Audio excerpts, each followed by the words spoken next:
ಶ್ರೀ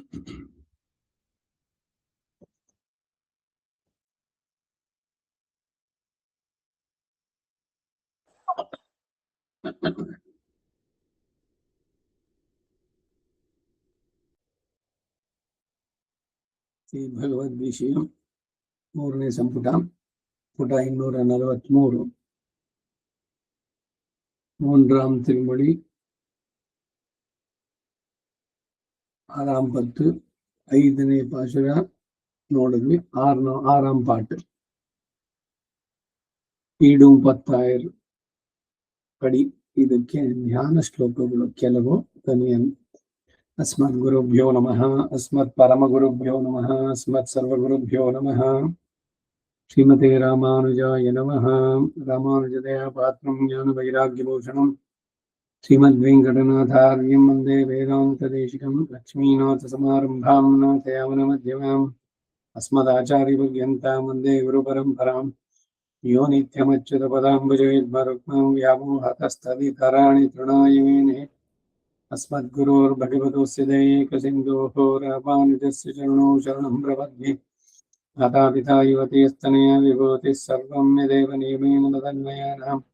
आद्यस्य नः कुलपतेर्वकुलाभिरामं श्रीमत्तदङ्घ्रीगणं प्रणमामि मूर्ध्नाम्. भूतं सरश्च महदाह्वयभट्टनाथ श्रीभक्तिसारकुलशेखरयोगिवाहान् भक्ताङ्घ्रिरेणुपरकालयतीन्द्रमिष्टान् श्रीमत्पराङ्कुशमुनिं प्रणतोऽस्मि नित्यम्. विख्यातो यति सार्वभौमजलदेश्चन्द्रोपमत्वेनयः श्रीभाष्येण यदन्वयाः सुविदिताः श्रीविष्णुचित्तादयः व्याख्यां भाष्यकृताग्नियोपनिषदां योद्धानिडीदां व्यधात् पूर्वं गुरुकेश्वरं गुरुवरं कारुण्यपूर्णं भजे.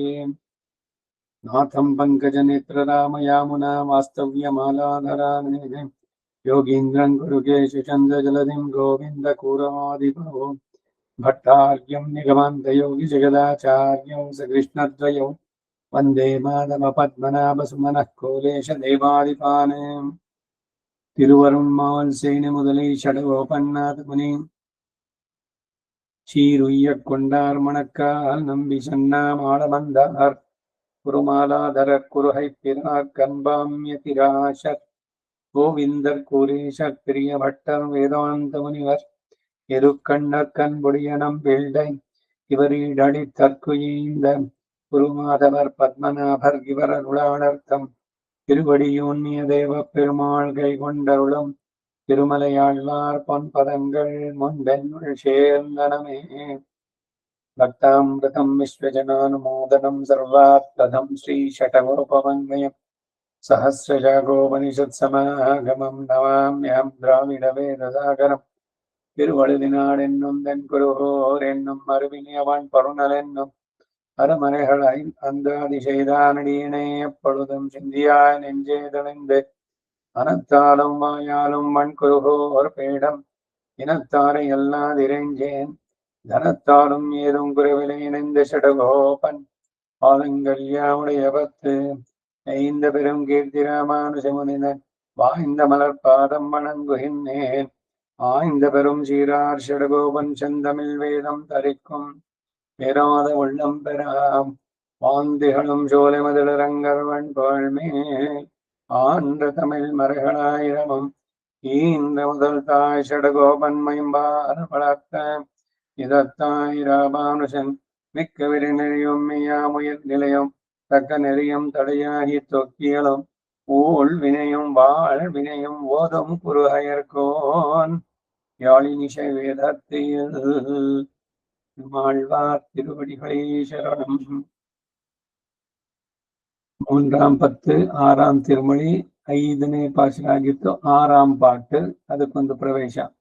இவர்களை போலே கேட்கவிராதே உபதேச நிரேட்சமாக நித்திய சூரியர்களைப் போலே நிரதிசய போக்கியனான நரசிம்மத்தை ஒளிய வேறொருவரை தாரகாதிகளாக உடைய நல்லேன் கால தத்துவமுள்ள நனையும் என்கிறார் நம்மாழ்வார். ಸಂಸಾರಿಗಳಂತೆ ಉಪದೇಶ ಕೇಳಲು ಇರದೆ ಉಪದೇಶದ ಅಪೇಕ್ಷೆಯೇ ಇಲ್ಲದಂತ ನಿತ್ಯ ಸೂರ್ಯಗಳಂತೆ ನಿರತಿಶಯ ಭೋಗ್ಯನಾದ ನರಸಿಂಹನನ್ನ ಹೊರತು ಬೇರೆ ಒಬ್ಬರನ್ನ ಈ ಕಾಲ ತತ್ವ ಇರುವವರೆಗೂ ನನಗೆ ಧಾರಕನಾಗಿ ನಿಯಾಮಕನಾಗಿ ನಾನು ಹೊಂದಿದವನಲ್ಲ ಅಂತಾರೆ. ಉಪದೇಶ ಎಲ್ಲ ಯಾರಿಗೆ ಬೇಕಾಗುತ್ತೆ? ಯಾರು ಪ್ರಕೃತಿ ಸಂಬಂಧದಲ್ಲಿದ್ದಾರೋ, ತ್ರಿಗುಣಾತ್ಮಕವಾದಂತಹ ಪ್ರಕೃತಿನಲ್ಲಿ ಅವರಿಗೆ ಆಗುವಂಥದ್ದು. ಜ್ಞಾನದಲ್ಲಿ ಸಂಕೋಚ ವಿಕಾಸಗಳು ಇವೆಲ್ಲ. ಆದ್ರೆ ಸದಾ ಅಪ್ರಾಕೃತವಾದಂತ ವೈಕುಂಠದಲ್ಲಿರೋರಿಗೆ ಅಜ್ಞಾನದ ಲೇಪವೇ ಗಂಧವೂ ಕೂಡ ಹತ್ರ ಬರೋದಿಲ್ಲ. ಅಂತವರಿಗೆ ತಮ್ಮ ಆತ್ಮದ ಸ್ವರೂಪ ಪೂರ್ಣವಾಗಿ ತಿಳಿದಿದೆ, ಶೇಷತ್ವ ಜ್ಞಾನ ಪೂರ್ಣವಾಗಿದೆ, ತಾವಿರೋದೇ ಭಗವಂತನಿಗಾಗಿ ಅಂತ. ಅವ್ರಿಗೆ ಯಾವ ಉಪದೇಶನೂ ಬೇಕಿಲ್ಲ. ಬೆಳಗ್ಗೆ 12 ಗಂಟೆನಲ್ಲಿ ಒಂದು ಕ್ಯಾಂಡ್ಲ್ ಬೇಕೇನೋ, ಹೋಗೋದಕ್ಕೆ ನೋಡೋದಕ್ಕೆ ಅವಶ್ಯಕತೆ ಇದೆಯೋ? ಆ ರೀತಿನಲ್ಲಿ ಎಲ್ಲಿ ಅಜ್ಞಾನ ಇದೆಯೋ ಅಲ್ಲಿ ಒಬ್ಬ ಆಚಾರ್ಯನು ಬೇಕು, ಅವನಿಗೆ ಜ್ಞಾನವನ್ನ ತಿಳಿದಿರುತ್ತವನು ಆಗ್ಬೇಕು. ಅಜ್ಞಾನದಿಂದ ಹೊರಗೆ ಬರೋದಕ್ಕೆ ಇಲ್ಲ. ಇದು ಯಾವುದು ಇಲ್ಲದಂತವರು ನಿತ್ಯ ಸೂರಿಗಳು. ಅವರುಗಳಿಗೆ ನಿತ್ಯ ನಿರತಿಶಯ ಭೋಗ್ಯನಾದಂತ ನರಸಿಂಹ, ಇವನನ್ನ ಬಿಟ್ಟು ಬೇರೊಬ್ಬರನ್ನ ನಾನು ಎಣಿಸೋದಿಲ್ಲ ಅಂತ. ಬೇರೊನ್ನೊಮ್ ನಾನರಿಯೇನ್ ಅಂತ ಅಲ್ಲಿ ಹೇಳಿದಂತೆ. தோத்தக்கேடவ இல்லவனுடையான் அவன் ஒரு மூர்த்தியாய் சீத்தத்தோடு அருள் பெற்றவனடிக்கு உக நின்ன செங்கண்மால் நாத்தோத்தச்சுவை ஒலி ஊரலாகி நின்ன எம் வானவரேத்தையே அன்னி மற்றொருவரை யான் இலேன் எழுமைக்குமே.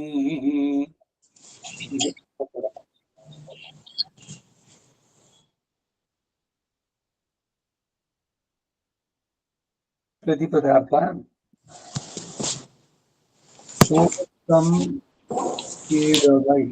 ಜನ ಮರಣಗಳು ಎಂಬ ಅವು ಇಲ್ಲದವನು, ಹುಟ್ಟು ಸಾವುಗಳು ಇಲ್ಲದವನು.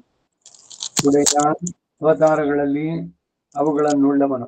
ಯಾವ್ಯಾವ ಅವತಾರ ಇಲ್ಲಿ ಮಾಡ್ತಾನೋ ಅವಾಗ. ಈ ರಾಮ ಜನಿಸಿದ, ರಾಮನ ಜನ್ಮೋತ್ಸವ, ಶ್ರೀರಾಮನವಮಿ. ಅವನು ವಿಷ್ಣು ಲೋಕಕ್ಕೆ ಹೊರಡಬೇಕಾದ್ರೆ ಉತ್ತರಕಾಂಡದಲ್ಲಿ, ಹೀಗೆ ಒಂದೊಂದು ಕೊನೆಯನ್ನ ತೋರಿಸುವಂತಹದ್ದು ಅವತಾರಗಳಲ್ಲಿ ಅವುಗಳನ್ನ ಉಳ್ಳವನು. ಅವನ್ ಆ ಪ್ರಮಾಣ ಪ್ರಸಿದ್ಧನಾದವನು.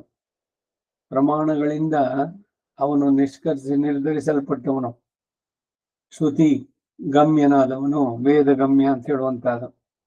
ಒಂದು ಮೂರ್ತಿಯಾಗಿ, ಅದ್ವಿತೀಯವಾದ ಒಂದು ನರಸಿಂಹ ಮೂರ್ತಿಯಾಗಿ, ಶೀತತ್ತೋಡು ಹಿರಣ್ಯಕಶಿಪುವಿನ ವಿಷಯದಲ್ಲಿ ರೋಷದೊಡನೆ ಕೂಡಿ ಅರುಳ್ ಪೆತ್ತವನ್, ತನ್ನ ಕೃಪೆಗೆ ಪಾತ್ರನಾದ ಪ್ರಹ್ಲಾದನು ಅಡಿಕೀಳ್ ಪುಹನಿನ್ನ, ತನ್ನ ಪಾದಾರವಿಂದಗಳ ಕೆಳಗೆ ಪ್ರವೇಶಿಸಿ ಆಶ್ರಯಿಸುವಂತೆ ಸುಲಭನಾಗಿ ನಿಂತಹ ಶಂಗಣ್ಮಾಲ್, ಕೆಂಪಾದ ಕಣ್ಣುಗಳುಳ್ಳವನು. ನರಸಿಂಹನ ಕಣ್ಣು ಅಷ್ಟೇ ಕೆಂಪಾಗಿರೋದೆ, ಪುಂಡರೀಕಾಕ್ಷತ್ವ. ನಾಥಂ ಗಂಧವು, ತೋತ್ತಂ ರೂಪವು, ಶುವೈ ರಸವು, ಒಲಿ ಶಬ್ದವು, ಉರಲ್ ಸ್ಪರ್ಶವು, ಆಹಿನಿನ್ನ ಈ ಗುಣಗಳುಳ್ಳ ವಸ್ತುಗಳಿಗೆ ನಿಯಾಮಕನಾಗಿ ನಿಂತಹ ಎಂ ವಾನವರ್ಗೇತಯೇ ಅನ್ನಿ, ನಮ್ಮ ನಿತ್ಯ ಸೂರೀಶ್ವರನಾದ ಭಗವಂತನನ್ನೇ ಹೊರತು ಎಳುಮೈಕು ಸರ್ವಕಾಲದಲ್ಲಿಯೂ ಮತ್ತೊರುವರೈ, ಮಿಕ್ಕ ಒಬ್ಬರನ್ನು, ಯಾವ ದೇವತಾಂತರವನ್ನು ಯಾನಿಲೆ ನಾನು ಆಶ್ರಯವಾಗಿ ಹೊಂದಿದವನಲ್ಲ.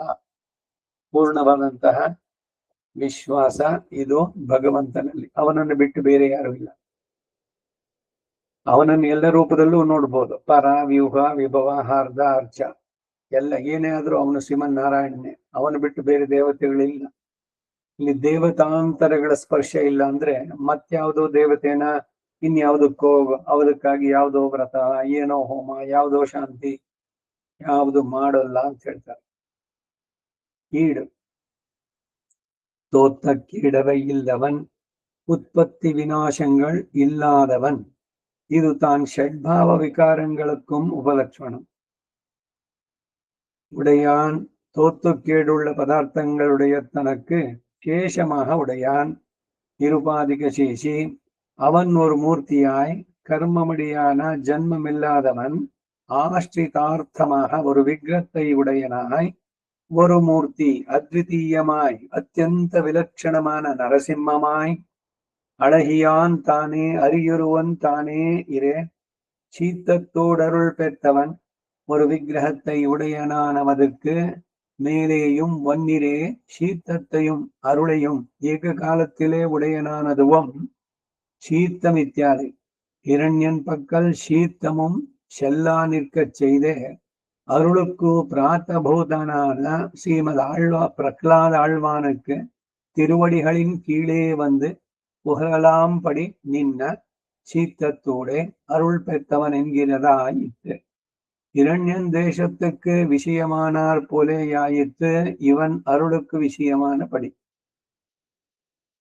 அவன் ஒருவர் மூர்த்தியாய் சீத்தத்தோடென்னவுமாம் அடிக்கீழ் புக நின்ன செங்கண்மான் இரண்யன் பக்கல் சீத்தமும் செல்லா நிற்க ஸ்ரீ பிரகலாத ஆழ்வானுக்கு கிட்டலாயிருந்தபடி எங்கனே என்று எம்பெருமானாரை சிலர் கேட்க சிம்மம் ஆனை மேலே சீறினாலும் குட்டிக்கு முலை உண்ணலாம்படி இருக்குமிரே என்றருளி செய்தார். ஆஸ்ரித வத்சல்யத்தாலே அவர்கள் விரோதிகள் மேலே சீறின சீத்தமானால் பின்னை அவர்களுக்கு அணைய ஒண்ணாதபடி இருக்குமோ என்றருளி செய்தார். செங்கண்மால் இரண்டினுடையவும் காரியம். இரண்யன் பக்கல் சீத்தத்தாலும் சிவந்திருக்கும். ஸ்ரீ பிரகலாதாழ்வான் பக்கல் வாத்சல்யத்தாலும் சிவந்திருக்குமிரே. மால் மகாவிஷ்ணு என்கிறபடியே இரண்யனுக்கு கிட்ட ஒண்ணாதபடி பெரியனாயிருக்கும் இறப்பை சொல்லுதல் ஸ்ரீ பிரகலாத ஆழ்வானுக்கு கிட்டலாம்படி வியாமோகத்தை உடையனாயிருக்கும் என்னுதல். நாத்தமித்யாதி நாத்தம் கந்தம் தோத்தம் ரூபம் சுவை ரசம் ஒலி சப்தம் உரல் ஸ்பர்ஷம் ஆகி நின்ன சப்தாதிகள் எல்லாம் எனக்கு தானேயாய் நின்ற அருக்குமா போலே எனக்கு தானேயாய் நின்ற ஆருக்கு போலே என்னில் வானவர் இத்தியாதி நித்திய சூரிகளுக்கு சர்வவித போக்கியமும் தானேயாய் நிற்குமா போல மத்தியாதி வேறொருவரை உத்தேசியமாக உடையேனல்லேன். இது எத்தனை குழிக்கு நிற்கும் என்னில் எழுமைக்குமே கால தத்துவம் உள்ளதனையும் அவன் நித்திய சூரிகள் பக்கலிலே இருக்க கடவ இருப்பை என் பக்கலில் இருக்க நான் வேறொன்றை போக்கியமாக நினைத்திருப்பேனோ அவர்கள் அவனை வழியா வேறொன்றை போக்கியமாக நினைக்கல என்றோ நான் வேறொன்றை போக்கியமாக நினைப்பது. ಇದು 6ನೇ ಪಾಶುರಕ್ಕೆ ಈಡು. ಇದರ ಕನ್ನಡ ಅವತರಣಿಕೆ ತೋತ್ತ ಕೇಡವೇ ಇಲ್ಲವನ್ ಉತ್ಪತ್ತಿ ವಿನಾಶಗಳು ಇಲ್ಲದವನು ಅಜಾಯಮಾನೋ ಬಹುಧಾ ವಿಜಾಯತೆ ವೇದದಲ್ಲಿ ಹೇಳಿದಂತೆ ಇದು ತಾನೆ ಈ ಷಡ್ಭಾವ ವಿಕಾರಗಳಿಗೆ ಸಹ ಉಪಲಕ್ಷಣ. ಉತ್ಪತ್ತಿ ವಿನಶ್ಯ ಅದರಲ್ಲಿ ಎಲ್ಲ ಹೇಳ್ತೆ ಸಪ್ತಭಂಗಿ ನ್ಯಾಯ ಅಂತ ಇನ್ನೊಂದು ಕಡೆ ಹೇಳ್ಬೇಕಾರೆ ಹುಟ್ಟಿತು ಬೆಳೀತು ದೊಡ್ಡದಾಯ್ತು ವಯಸ್ಸಾಯ್ತು ಆಮೇಲೆ ಆಯ್ತು ಒಂದ್ ದಿವಸ ನಾಶವಾಯ್ತು ಅಂತ ವಿಕಾರ ಶರೀರಕ್ಕಾಗುವಂತ ಅದು ಯಾವುದು ಇಲ್ಲದವನು ಉಡಯಾನ್ ಉತ್ಪತ್ತಿ ವಿನಾಶಗಳುಳ್ಳ ಪದಾರ್ಥಗಳೆಲ್ಲವನ್ನು ತನಗೆ ಶೇಷವಾಗಿ ಉಳ್ಳವನು. ನಿನ್ನೆ ತಾನೇ ನೋಡಿದ್ವಿ ಅದರಲ್ಲಿ ತತ್ವರತ್ನಾವಳಿನಲ್ಲಿ ಶೇಷ ಅಂತಂದ್ರೆ ಏನು ಸ್ವರೂಪ ಎಲ್ಲವೂ ಭಗವಂತನಿಗಾಗಿಯೇ. ಅವನನ್ನು ಬಿಟ್ಟು ಇದು ಇರ್ಲಿಕ್ಕೆ ಸಾಧ್ಯನೇ ಇಲ್ಲ, ಅದರ ಎಕ್ಸಿಸ್ಟೆನ್ಸೇ ಇಲ್ಲ, ಅದನ್ನ ತಿಳಿಸುವಂತದ್ದು. ಹಾಗೆ ಈ ಚೇತನ ಅಚೇತನ ಎಲ್ಲವನ್ನು ಕೂಡ ತನಗೆ ಶೇಷವಾಗಿ ಉಳ್ಳವನು. ನಿರುಪಾಧಿಕ ಶೇಷಿಯು ಅವನು, ಶೇಷ ಸಂಬಂಧ. ಅವನೊರುವನ್ ಮೂರ್ತಿಯಾಯ್ ಕರ್ಮದ ಕಾರಣ ಜನ್ಮ ಇಲ್ಲದವನು ತನ್ನ ಆಶ್ರಿತರಿಗಾಗಿ ಒಂದು ವಿಗ್ರಹವನ್ನು ಉಳ್ಳವನಾಗಿ ಒಂದು ಮೂರ್ತಿ ಅದ್ವಿತೀಯನಾಗಿ ಅತ್ಯಂತ ವಿಲಕ್ಷಣನಾದ ನರಸಿಂಹನಾಗಿ ಸುಂದರನು ತಾನೇ, ಸಿಂಹರೂಪಿಯೂ ತಾನೇ ಆಗಿದ್ದಾನಷ್ಟೆ. ನರಹರಿ ಶೀತತ್ತೋಡರುಳ್ ಪೆತ್ತವನ್ ಒಂದು ರೂಪವನ್ನ ಉಳ್ಳವನಾದುದಕ್ಕೆ ಮೇಲೆಯೋ ಒಂದನ್ನು ಎಂದರೆ ಕೋಪವನ್ನು ಕೃಪೆಯನ್ನು ಏಕಕಾಲದಲ್ಲಿ ಉಳ್ಳವನಾದದ್ದು. ಶೀತಮಿತ್ಯಾದಿ ಹಿರಣ್ಯನನ್ನು ಕುರಿತಂತೆ ಕೋಪ ಇರುತ್ತಿರುವಾಗಲೇ ತನ್ನ ಕೃಪೆಗೆ ಪಾತ್ರಭೂತನಾದಂತಹ ಶ್ರೀ ಪ್ರಹ್ಲಾದಾಳ್ವಾನನಿಗೆ ತನ್ನ ಶ್ರೀಪಾದಗಳ ಕೆಳಗೆ ಬಂದು ಪ್ರವೇಶಿಸಬಹುದಾದಂತೆ ನಿಂತ. ಕೋಪದೊಡನೆ ಕೃಪೆಯನ್ನೂ ಉಳ್ಳವನು ಎಂದಂತಾಯ್ತು. ಕೋಪ ಯಾರ ಮೇಲೆ? ಭಗವದ್ ವಿರೋಧಿಗಳ ಮೇಲೆ. ತನ್ನ ಭಕ್ತರ ಮೇಲೆ ಅತ್ಯಂತ ವಾತ್ಸಲ್ಯ.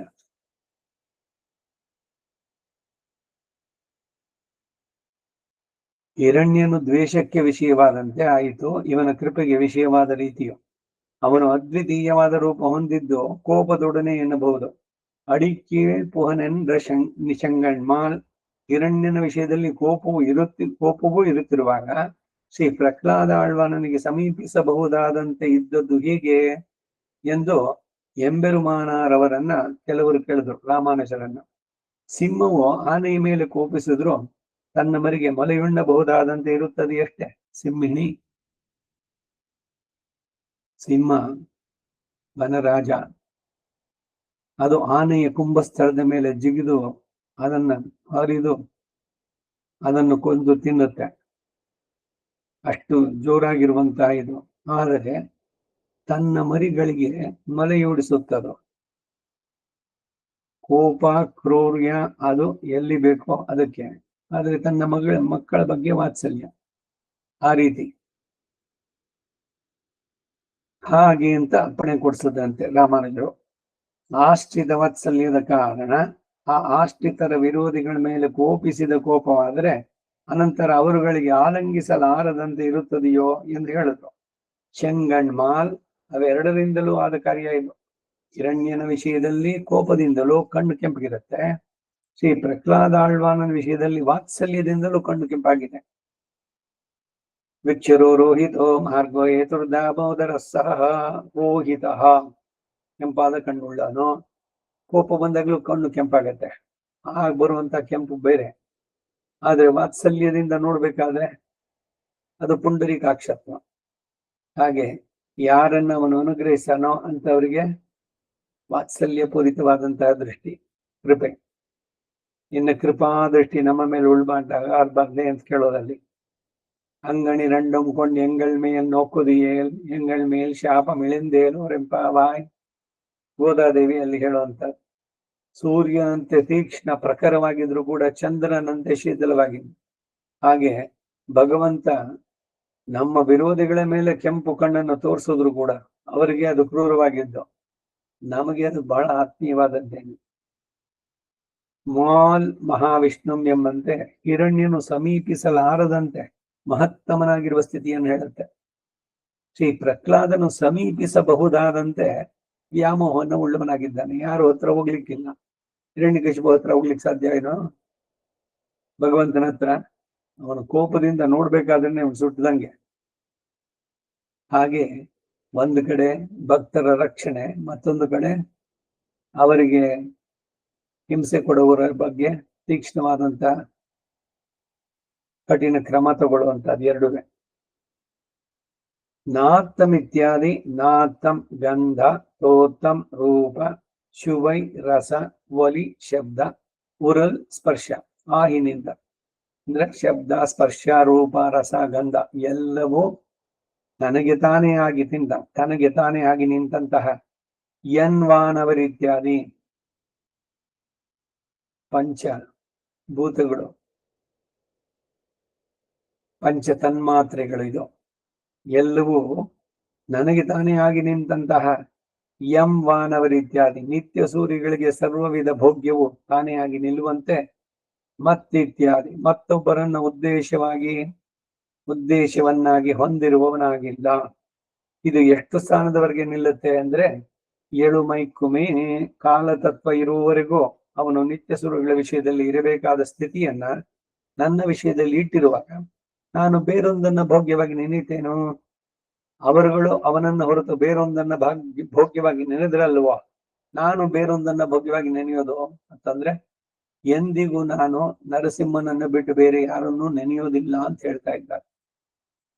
ಪೂರ್ಣವಾದಂತಹ ದೃಢವಾದ ಭಕ್ತಿ, ಅವ್ಯಭಿಚರಿತ ಭಕ್ತಿ ಅಂತ ಹೆಸರಿದಕ್ಕೆ. ಪೂರ್ಣವಾದ ನಿಷ್ಠೆ.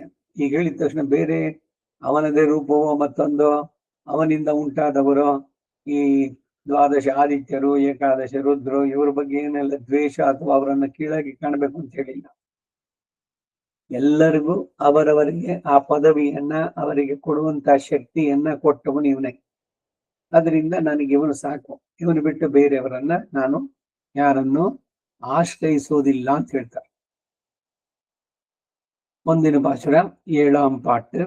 இப்படி சுலபனானவன் பக்கல்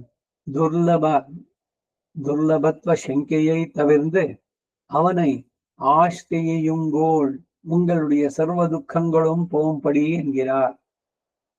ಇಂಥವನನ್ನ ಆಶ್ರಯಿಸಬೇಕು, ಅವನಲ್ಲಿ ನಿಮ್ಮೆಲ್ಲ ದುಃಖಗಳನ್ನು ಪರಿಹಾರ ಸಿಗುತ್ತೆ ಅನ್ನೋದನ್ನ ಹೇಳ್ತಾ ಇದ್ದಾರೆ.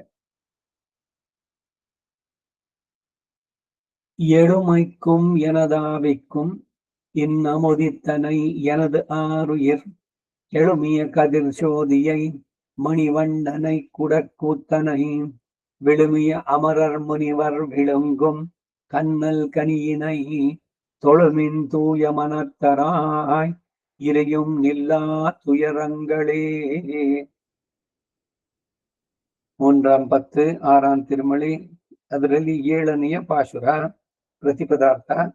ಎಳುಮೈக்கும் ಎಲ್ಲ ಅವಸ್ಥೆಗಳಲ್ಲಿಯೂ ಜಾಗ್ರತ್ ಸ್ವಪ್ನ ಸುಷುಪ್ತಿ எனது ಆವಿக்கு ನನ್ನ ಆತ್ಮವಸ್ತುವಿಗೆ ಇನ್ನಮುದಿತ್ತೇನೈ ಭೋಗ್ಯವಾದ ಅಮೃತದಂತೆ ಇರುವವನನ್ನ, எனது ಆರುಯಿರ್ ನನ್ನ ಸ್ವರೂಪದೊಡನೆ ಸೇರಿದಂತಹ ಕೆಳುಮಿಯ ಕದಿರ್ ಶೋಧಿಯೈ ನಿಬಿಡವಾದ ಪ್ರಕಾಶವುಳ್ಳಂತಹ ತೇಜೋಮೂರ್ತಿಯನ್ನ, ಮಣಿವಣ್ಣನೈ ನೀಲಮಣಿ ವರ್ಣನನ್ನ, ಕುಡಕೂತ್ತನೈ ಘಟನರ್ತನವನ್ನು ಮಾಡಿದವನು, ಕುಡದಾಟವನ್ನಾಡಿದವನು, ವಿಳುಮಿಯ ಅಮರರ್ ಪೂಜ್ಯರಾದ ನಿತ್ಯ ಸೂರಿಗಳು, ಮುನಿವರ್ ಋಷಿಗಳು, ವಿಳುಂಗುಂ ನುಂಗುವ, ಕನ್ನಲ್ ಕನೀನೈ ಸಕ್ಕರೆಯೊಂದಿಗೆ ಸೇರಿದ ಮಧುರವಾದ ಹಣ್ಣನ್ನು ಹೋಲುವ ಭಗವಂತನನ್ನ, ತೂಯಮನ ತನ್ ಆಯ್ ಪರಿಶುದ್ಧ ಚಿತ್ತರಾಗಿ ತೊಳುಮಿನ್ ಆಶ್ರಯಿಸಿ.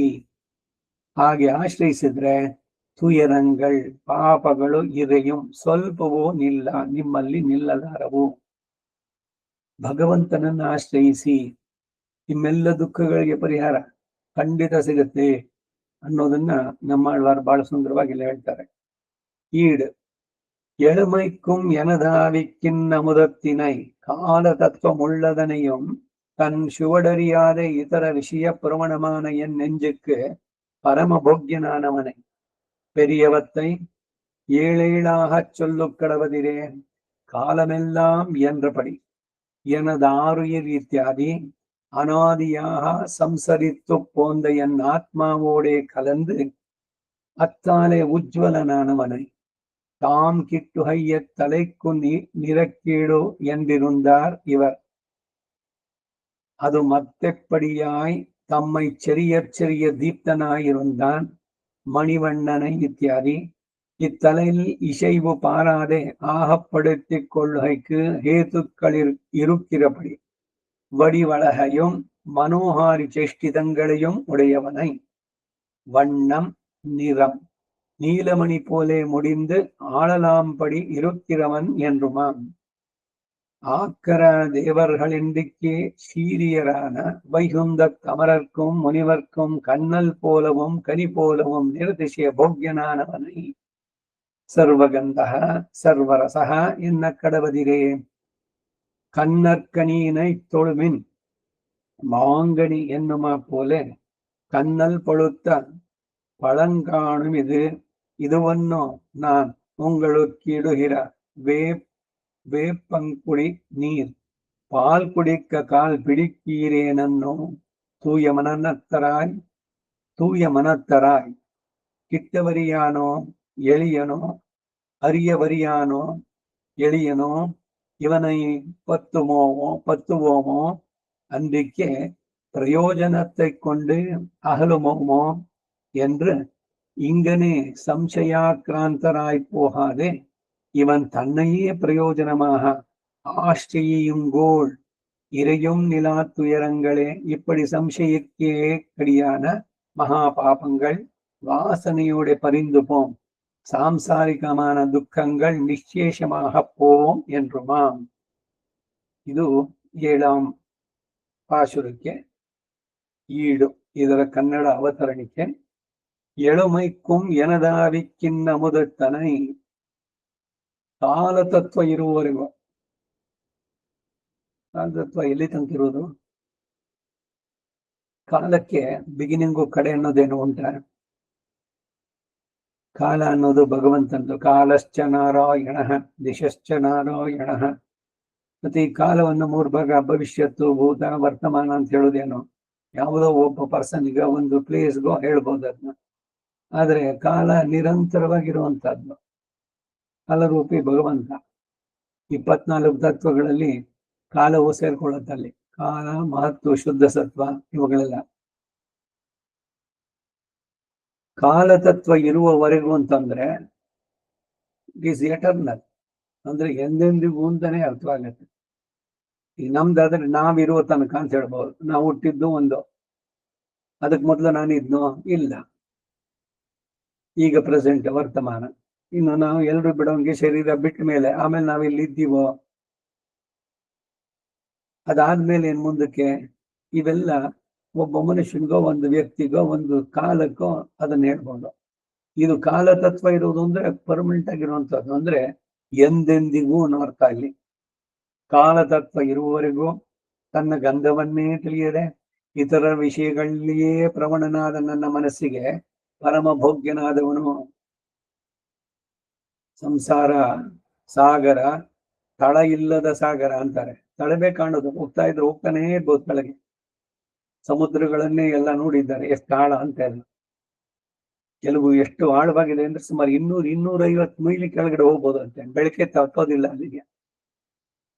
ಆದ್ರೆ ಅದಕ್ಕಿಂತ ತೀವ್ರವಾದದ್ದು ಈ ಸಂಸಾರ ಸಾಗರಂ ಘೋರಂ ಅನಂತ ಕ್ಲೇಶಭಾಜನಂ ಅಂತ ಹೇಳುವಂತ. ಕಡೆ ತನಕನೂ ಕೂಡ ಪ್ರಾಪಂಚಿಕವಾದ ವಿಷಯಗಳಲ್ಲೇ ತೊಡಗಿ ಇರುವಂತಹದ್ದು, ಇತರ ವಿಷಯಗಳಲ್ಲೇ ಪ್ರವಣರಾದವರು ಆದಂತಹ ನನ್ನ ಮನಸ್ಸಿಗೆ ಪರಮ ಭೋಗ್ಯನಾದವನು. ಕಿರಿದಾದನ್ನ ಏಳೇಳಾಗಿ ಹೇಳುವುದುಂಟಷ್ಟೆ. ಕಾಲವೆಲ್ಲವೂ ಎಂಬಂತೆ ಎಂದೆ ತಂದೆ ತಂದೆ ತಂದೆ ತಮ್ಮ ತಪ್ಪನ್ 7 ಪಡಿ ಹಾಲ್, ಅದೇ 7, 8 ಇಲ್ಲ 9 ಇಲ್ಲ, 7 ಜನ್ಮಕ್ಕೂ ಅಂದ್ರೆ ಎಂದೆಂದಿಗೂ ಅಂತ. ಈಗಿನ ಭಾಷೆನಲ್ಲಿ ಹೇಳೋದ್ರೆ 24x7, 24 ಗಂಟೆ ಇಂಟು 7 ವಾರ, ಅಂದ್ರೆ ಸದಾ ನಿರಂತರವಾಗಿ ಸದಾ ಸರ್ವದಾ ಅನ್ನೋ ತರದಲ್ಲಿ ಎಂಬಂತೆ. ಏನದಾರು ಇತ್ಯಾದಿ ಅನಾದಿಯಾಗಿ ಸಂಸರಿಸಿ ಹೋದಂತಹ ನನ್ನ ಆತ್ಮನೊಡನೆ ಕಳೆತು. ಸಂಸರಿಸಿದ್ದು ಸಂಸಾರ, ಒಂದು ಜನ್ಮದಿಂದ ಇನ್ನೊಂದು ಜನ್ಮಕ್ಕೆ ಓಡಿ ಓಡಿ ಪಲ ಪಿರಪ್ಪಂ ಪಿರಂದು ಪಾಡಿ ಆಡಿ ಪಲ್ ಬಳಿಯೇರಿ ಕಂಡೀರ್. ಒಂದು ಜನ್ಮದಿಂದ ಇನ್ನೊಂದು ಜನ್ಮಕ್ಕೆ ಓಡಿದ್ರಿ, ಯಾರ್ಯಾರನ್ನೋ ಆಶ್ರಯಿಸಿದ್ರಿ, ಏನೇನೋ ಬಯಸಿದ್ರಿ, ಎಲ್ಲ ಆಯ್ತು. ಮತ್ತೆ ಮತ್ತೆ ಹುಟ್ಟು ಬರ್ತಾ ಇದ್ದೀರಿ. ಯಾರು ನಿಮ್ಮನ್ನ ಈ ಹುಟ್ಟು ಸಾವಿನ ಚಕ್ರದಿಂದ ಬಿಡಿಸಿದ್ರು?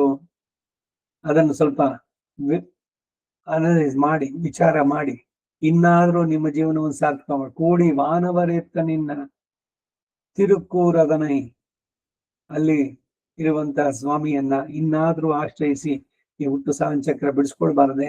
ಇವರದೇ ಮಾತು ಮಾಡಬಾರ್ದು.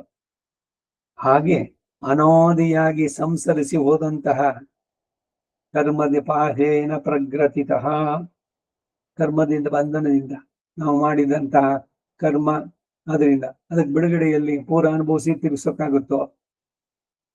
ಕಲ್ಪಾಂಧದವರೆಗೆ ಮುಗಿಸಿದ್ರು ಆಗೋಲ್ಲ. ಯಾಕೆ ಅಂತಂದ್ರೆ ಏನು ಮಾಡದೆ ಇರ್ಲಿಕ್ಕಾಗೋಲ್ಲ. ಹೋಗ್ಲಿ, ಈ ಜನ್ಮ ಆಯ್ತು. ಯಾವಾಗ ಈ ಕರ್ಮದ ಬಂಧನ ಜನ್ಮಗಳೆಲ್ಲ ಮುಗಿದ ಮೇಲೆ ಮೋಕ್ಷ ಅಂತ ಅನ್ನೋದಾದ್ರೆ ಇನ್ನೆಷ್ಟು ಜನ್ಮ ಇದೆ? 200, 2000ನ, 2 ಲಕ್ಷನ? ಸರಿ, ಅಷ್ಟು ಅನುಭವಿಸ್ಬೋಣ. 2 ಲಕ್ಷ ಜನ್ಮ ಆಮೇಲೆ ಮೋಕ್ಷ ಸಿಗುತ್ತೋ ಅಂದ್ರೆ ಇಲ್ಲ ಉತ್ತರ. ಯಾಕೆ 2 ಲಕ್ಷ ಜನ್ಮ ಆಮೇಲೆ ಉಳ್ಳುವ ಅಂತಂದ್ರೆ, ನೀವು ಒಂದು ದಿವಸದಲ್ಲಿ ಬೆಳಗ್ಗೆ ಎದ್ದ ಕ್ಷಣದಿಂದ ರಾತ್ರಿ ತನಕ ನೀವು ಮಾಡುವಂತ ಕರ್ಮಗಳು ಒಂದು ಒಳ್ಳೇದೋ ಇದ್ದ ಕೆಟ್ಟದ್ದೋ, 2 ಕೆಟಗರಿ ತಾನೆ. ಏನು ಮಾಡದೆ ಅಂತೂ ಸುಮ್ಮನೆ ಕೂತ್ಕೊಳ್ಳಿಕ್ಕಾಗಲ್ಲ. ಒಳ್ಳೆ ಇದನ್ ಮಾಡಿದ್ರೆ ಉತ್ತಮ ಲೋಕಗಳು, ಕೆಟ್ಟದ್ ಮಾಡಿದ್ರೆ ನರಕಾದಿಗಳು, ಅದಕ್ಕೆ ಅನುಭವಿಸುವಂತದ್ದು. ಒಂದು ದಿನದಲ್ಲಿ ನಾವು ಮಾಡಿದ ಕರ್ಮಕ್ಕೆ ಅನೇಕ ಜನ್ಮಗಳು ನಾವು ಅನುಭವಿಸ್ಬೇಕಾದ್ರೆ ನೀವು 2 ಲಕ್ಷ ಜನ್ಮ ಎತ್ತದ್ರಿ ಅಂದ್ರೆ ಅದರದೆಲ್ಲ ಅಕ್ಯುಮುಲೇಷನ್ ಎಲ್ಲ ಹೇಗೆ ಅಂದ್ರೆ ಇದರಿಂದ ಹೊರಕ್ಕೆ ಬರೋಕ್ ಸಾಧ್ಯವೇ ಇಲ್ಲ. ಕರ್ಮವನ್ನ ಅನುಭವಿಸಿ ಪೂರೈಸ್ತೇನೆ, ಪೂರ್ಣಗೊಳಿಸ್ತೇನೆ ಅನ್ನೋದು ಮಾತು ಇಲ್ಲ ಅನ್ನೋದಕ್ಕೆ ಹೇಳಿದ್ರು. ಹಾಗಾದ್ರೆ ಈ ಕರ್ಮವನ್ನು ಬಿಡಿಸ್ಕೊಳ್ಳೋದು ಹೇಗೆ? ಅವನಲ್ಲಿ ಶರಣ ಆದ್ರೆ ಇನಿಪ್ಪಿರವಿ ಯಾನ್ ವೇಂಡೆ, ನಾನು ಹಿಂದೆ ಮಾಡಿದ್ದು ಹಿಂದನೇಕ ಯೋನಿಗಳಲ್ಲಿ ಬಂದು ಬಂದು ನೊಂದೆನಯ್ಯ, ಇಂದು ಭವದ ಬಂಧ ಬಿಡಿಸೋ ತಂದೆ ಗೋವಿಂದ. ಕನಕದಾಸರು ಹಾಡದಂತೆ ಅವನಲ್ಲಿ ಪ್ರಾರ್ಥನೆ ಮಾಡಿ ಪ್ರಾಯಶ್ಚಿತ್ತ ಇವುಗಳನ್ನು ಮಾಡಿಕೊಂಡು ಅವನಲ್ಲಿ ಶರಣಾದ್ರೆ ಹಿಂದೆ ಇರುವಂತಹ ಸಂಚಿತ ಕರ್ಮ, ಮುಂದೆ ಬರುವಂತಹದ್ದು ಎಲ್ಲವನ್ನು ತಾನೇ ಎಲ್ಲ ತೆಗೆದು ಬಿಡ್ತಾನೆ, ಬ್ಯಾಲೆನ್ಸ್ ನಿಲ್ ಮಾಡಿ ಕರ್ಕೊಳ್ತಾನೆ ಮೋಕ್ಷಕ್ಕೆ. ಅದಕ್ಕಾಗಿ ಅವನನ್ನು ಆಶ್ರಯಿಸಬೇಕು. ಅನಾದಿಯಾಗಿ ಸಂಸರಿಸಿ ಹೋದಂತ ನನ್ನ ಆತ್ಮನೊಡನೆ ಕಲೆತು ಅದರಿಂದ ಉಜ್ವಲನಾದವನನ್ನ ತಾವು ಸಮೀಪಿಸುವುದು ಅವನಿಗೆ ಅವಧ್ಯ ಎಂದು ಇದ್ರು ಇವರು.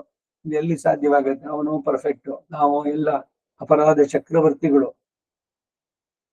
ಅದು ವ್ಯತ್ಯಸ್ತವಾಗಿ ತಮ್ಮೊಡನೆ ಕಲತಂತೆ ಅವನು ದೀಪ್ತನಾಗಿದ್ದ. ಅವನು ಸೌಶಲ್ಯ ವಾತ್ಸಲ್ಯ ಅನ್ನೋದು ಹೇಗೆ ಎಲ್ಲರ ಜೊತೆನೂ ಸುಲಭವಾಗಿ ಬೆರೀತಾನೆ. ಯಾರು ಬೇಕಾದ್ರೂ ಅವನನ್ನು ಅಪ್ರೋಚ್ ಮಾಡಬಹುದು, ಎಷ್ಟೇ ತೀವ್ರವಾದ ಪಾಪ ಮಾಡಿದ್ರು ಕೂಡ ಅವನನ್ನು. ಸಹೃದೇವ ಪ್ರಪನ್ನಾಯ ತವಾಸ್ಮೀತಿ ಚ ಯಾಚತೆ ಅಭಯಂ ಸರ್ವಭೂತೇಭ್ಯೋ ದದಾಮಿ ಏತದ್ ವ್ರತಂ ಮಮ ಅಂತ ವ್ರತನಿಷ್ಠನಾಗಿರೋನು, ಶರಣಾಗತ ರಕ್ಷೈಕ ವ್ರತಿಯಾಗಿರೋನು, ಅವನನ್ನು ಅಪ್ರೋಚ್ ಮಾಡೋಕೆ ಯಾವ ಭಯ? ಹಾಗೆ ಮಣಿವಣ್ಣನ ಇತ್ಯಾದಿ ಇತ್ತ ಚೇತನನ ಸಮ್ಮತಿಯನ್ನ ನಿರೀಕ್ಷಿಸದೆ ವಶಪಡಿಸಿಕೊಳ್ಳುವುದಕ್ಕೆ ಕಾರಣಗಳು ಇರುವಂತೆ ಇದೆ. ರೂಪ ಸೌಂದರ್ಯವನ್ನ, ಮನೋಹಾರಿಯಾದ ದಿವ್ಯ ಚೇಷ್ಟಿತೆಗಳನ್ನ ಉಳ್ಳವನನ್ನ ವಣ್ಣಂ ವರ್ಣ ನೀಲಮಣಿಯಂತೆ ಧರಿಸಿ ಆಳಬಹುದಾದಂತೆ ಇರುವವನು ಎಂದು ಕೂಡ ಆಗ್ಬಹುದು.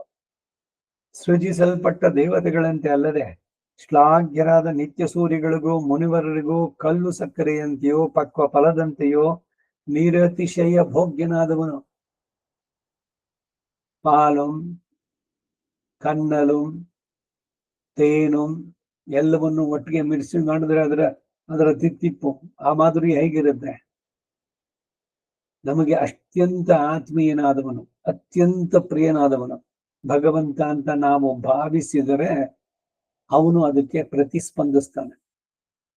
ಪಾಲೆ ಕನ್ನಲೆ ಅಮುದೆ ಆರಾದ ಅಮೃತವೇ ಆರಾಮಮುದೆ ಅಡಿಯೇನುಡಲು ನಿನ್ಪಾಲ್ ಅನ್ಬಾಯೇ. ಎಂದೆಂದಿಗೂ ಆರದ ಅಮೃತ ಅದು ಮುಗಿದೋಗೋದಿಲ್ಲ. ಏನೋ ಪೊಂಗಲ್ಲು ಅದು ಮಧುರವಾಗಿ ಇದೆ, ಭಗವಂತನಿಗೆ ಪ್ರಸಾದ. ಸಕ್ಕರೆ ಪೊಂಗಲ್ಲು ಸರಿ ಆಯ್ತು, ಉಡಾರವೆಲ್ಲಂ ಶೀರ್ ಗೋವಿಂದ. ಅವತ್ತಿನ ದಿವಸ ಏನ್ ಮಾಡಿದ್ರು ಎಲ್ರಿಗೂ ಕೊಟ್ಟಾಯ್ತು, ಪಾತ್ರೆ ಖಾಲಿ ಆಗತ್ತೆ. ಆದ್ರೆ ಇವೊಂದು ಖಾಲಿ ಆಗುತ್ತೋ ಆ ಮಾಧುರ್ಯ ಅಂದ್ರೆ ಆರದ ಅಮೃತ ಇದು. ಹಾಗೆ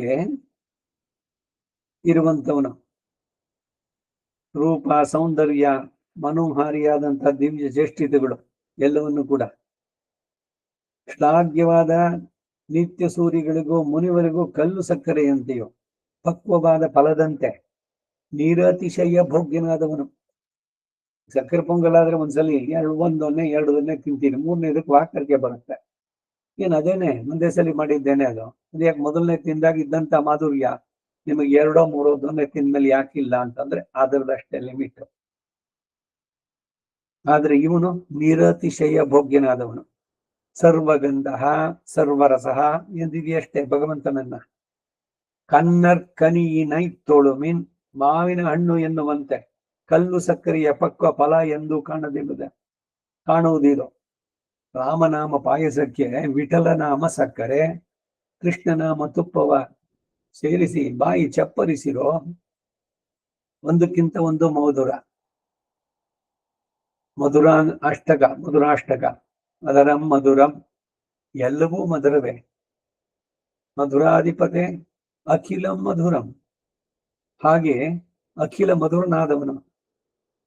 ಇದೆಲ್ಲವೋ ನಾನು ನಿಮಗೆ ಕೊಡುವಂತಹ ಬೇವಿನ ರಸವೋ ಹಾಲನ್ನು ಕುಡಿಯಲು ನಿಮ್ಮ ಕಾಲು ಹಿಡಿಯಬೇಕಾಗಿದೆಯಲ್ವೋ. ತೂಯ ಮನತ್ತರ ಸಮೀಪಿಸಲು ದುರ್ಲಭನೋ ಸುಲಭನೋ, ತಿಳಿಯಲು ಅಸಾಧ್ಯನೋ ಸುಲಭನೋ ಇವನನ್ನು ಆಶ್ರಯಿಸೋಣವೋ, ಅಲ್ಲದೆ ಪ್ರಯೋಜನವನ್ನ ಹೊಂದಿಬಿಟ್ಟು ಅಗಲಿ ಬಿಡೋಣವೋ ಎಂದು ಹೀಗೆ ಸಂಶಯಾಕ್ರಾಂತರಾಗಿ ಹೋಗದೆ ಇವನನ್ನೇ ಪ್ರಯೋಜನ ಎಂದು ತಿಳಿದು ಆಶ್ರಯಿಸಿ. ಎಷ್ಟು ಸುಂದರವಾದಂತಹ ಸಂದೇಶಗಳು. ಭಗವಂತ ನಮ್ಗೆ ಯಾಕೆ ಬೇಕು? ನಾವು ಕೇಳಿದ್ದೆಲ್ಲ ಕೊಡ್ತಾ ಇದ್ರೆ ಸಾಕು. ನಮಗೆ ಭಗವಂತನ್ ಬಿಟ್ಟು ಎಲ್ಲ ಬೇಕು. ಹೋಗ್ಲಿ, ಒಂದ್ಸಲಿ ಕೊಟ್ನಲ್ಲ ಸುಮ್ಮನಿದಿರೋ. ಯಾವಾಗ್ಲೂ ಬೇಕು ಬೇಕು ಬೇಕು ಬೇಕು ಅಂತ ಭಗವಂತನ ಕೇಳ್ತಾ ಇರೋರು ನೀವ್ ಸಾಕು ಅಂತ ಹೇಳೋದನ್ನ ಯಾವಾಗ ಕಲಿಯೋದು? ಜೀವನದ ಕಡೆ ಉಸಿರಿನ ತನಕನೂ ಇನ್ನೂ ಏನೋ ಬೇಕು ಬೇಕು ನೇನೆ. ನಮ್ಮ ಗುರುಗಳು ಹೇಳ್ತಾ ಇದ್ರು, ಅನಂತರಂಗಾಚಾರ್ಯ, ಅಲಂ ಪ್ರತ್ಯಯ ಬುದ್ಧಿ ಅಂತ, ದಿ ಐಡಿಯಾ ಆಫ್ ಎನಫ್ನೆಸ್. ಭಗವಂತ ನನಗೆ ಇಷ್ಟು ಕೊಟ್ಟಿದ್ದಾನಲ್ಲ, let us be happy about it. ಸಂತೃಪ್ತನಾಗಿ ಇರೋವನಿಗೆ ಮನಸ್ಸಿಗೆ ನೆಮ್ಮದಿ ಇರೋದಕ್ಕೆ ಸಾಧ್ಯ. ಇಲ್ದಿದ್ರೆ ಎಷ್ಟು ಕೊಟ್ರು ಇನ್ನೂ ಬೇಕು ಬೇಕು ಬೇಕು ಅನ್ನೋದೇನೆ. ಮಂಕುದಿನ ಕಗ್ಗದೊಳು ಹೇಳ್ತಾರೆ, ಬೇಕು ಬೇಕು ಬೇಕು, ಅದು ಬೇಕು ಇದು ಬೇಕು ಅಂತ ಹೇಳ್ತಾ ಇದೆಯಲ್ಲ, ಸಾಕು ಅನ್ನೋದು ನೀನು ಕಲಿಯೋದು ಯಾವಾಗ ಅಂತಾರೆ.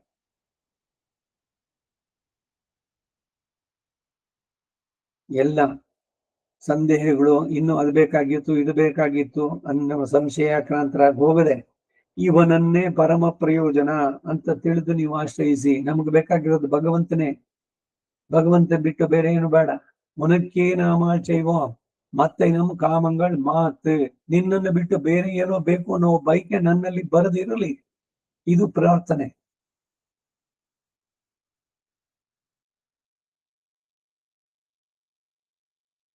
ಇರೆಯುಂ ನಿಲ್ಲ ತ್ವಯರಂಗಳೇ.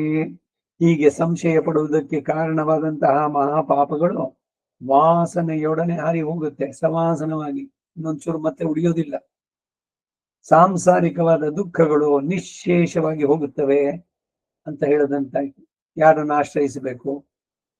ನಾನು ಹೀಗೆ ನರಸಿಂಹನನ್ನು ಬಿಟ್ಟು ಬೇರೆ ಯಾರನ್ನು ನಾನು ಆಶ್ರಯಿಸಲ್ವೋ? ವಿಷಯಾಂತರಗಳಲ್ಲಿ ದೇವತಾಂತರಗಳಲ್ಲಿ ಆಸಕ್ತಿ ಇಲ್ಲದೆ ಅವನೇ ಬೇಕು ಅಂತ ನೀವು ಆಶ್ರಯಿಸಿದ್ರೆ ಈ ಎಲ್ಲ ಸಂಸಾರಿಕ ದುಃಖಗಳೆಲ್ಲ ಪೂರ್ಣವಾಗಿ ಹೋಗುತ್ತೆ ಅಂತ ಹೇಳ್ತಾರೆ. எட்டாம் பாட்டு. சம்சாரிகளுக்கும் ருச்சிப்பிற கைக்காக நான் சக்கரவர்த்தி திரோகனை அல்லது ஆபத்தனமாக பத்தியீரென்று ಸ್ವಸಿದ್ಧಾಂತத்தை ಅರುಳಿ செய்கிறார். ಒಂದೊಂದು ಪಾಶುರಕ್ಕೆ ಒಂದು ಇಂಟ್ರೊಡಕ್ಷನ್, ಆಮೇಲೆ ಪಾಶುರದ ಅರ್ಥ, ಆಮೇಲೆ ಈಡು, ಆ ಈಡಿಗೆ ಕನ್ನಡದಲ್ಲಿ ಅರ್ಥ. ಹೀಗೆ ಬೆಳ್ಕೊಂಡು ಹೋಗುತ್ತೆ, ಅನುಭವಿಸುವಂತಹದ್ದು. ಸೊ ಈ 8ನೇ ಪಾಶುರ ಸಂಸಾರಿಗಳಿಗೂ ರುಚಿ ಹುಟ್ಟೋದಕ್ಕೆ ನಾನು ಚಕ್ರವರ್ತಿ ದಿವ್ಯ ಕುಮಾರನನ್ನಲ್ಲದೆ ಬೇರೆ ಯಾರನ್ನು ಆಪದ್ಧನವಾಗಿ ಆಶ್ರಯಿಸಿ ಇರಲಾರೆ ಎಂದು ನಮ್ಮಾಳ್ವ ತಮ್ಮ ಸ್ವಸಿದ್ಧಾಂತವನ್ನು ಹೇಳ್ತಾರೆ. ಈ ಜಾಗದಲ್ಲಿ ನಿಲ್ಸ್ಕೊಂಡಿರೋಣ. ನಾಳೆ ದಿವಸ 8ನೇ ಪಾಶುರದನ್ನ ಮುಂದುವರ್ಸೋಣ. ನಮ್ಮಾಳ್ವ ತಿರುವಡಿಗಳೇ ಶರಣಂ. ಕವಿತಾರ್ಕಿಕ ಸಿಂಹಾಯ ಕಲ್ಯಾಣ ಗುಣಶಾಲಿನೇ ಶ್ರೀಮತೆ ವೆಂಕಟೇಶಾಯ ವೇದಾಂತ ಗುರುವೇ ನಮಃ. ವಾದಿದ್ವಿಪ ಶಿರೋಭಂಗ ಪಂಚಾನನ ಪರಾಕ್ರಮಃ ಶ್ರೀಮಾನ್ ವೆಂಕಟನಾಥಾರ್ಯ ಸ್ಥಿರಂ ವಿಜಯತಾಂ ಬ್ರೂಹಿ. ಶ್ರೀಮತೆ ನಿಗಮಾಂತ ಮಹಾದೇಶಿಕಾಯ ನಮಃ. ಸರ್ವಂ ಶ್ರೀ